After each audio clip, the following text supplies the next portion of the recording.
సల్మాన్ ఖాన్ ను మరోసారి చంపేస్తామంటూ బెదిరింపులకు పాల్పడ్డారు. ముంబైలోని వర్లీ రవాణా శాఖ వాట్సాప్ నుంచి కూడా సల్మాన్ ఖాన్ కు ఈ బెదిరింపు మెసేజ్లు వచ్చాయి. ఇంట్లోకి చొరబడి చంపేస్తామని, కారులో బాంబును పెట్టి పేల్చేస్తామని మెసేజ్ చేశారు. ఇవి ఎవరు చేశారు, ఇంట్లోకి ఎలా వచ్చారు అనే విషయాలు ఇంకా తెలియాల్సి ఉంది. ఈ మెసేజ్ ఆధారంగా ముంబై పోలీసులు కేసు నమోదు చేశారు.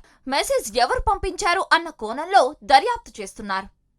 సల్మాన్ ఖాన్ కు గతంలోనూ చాలాసార్లే హత్య బెదిరింపులు వచ్చాయి. అతనికి లారెన్స్ బిష్నోయ్ గ్యాంగ్ తో శత్రుత్వం ఉంది.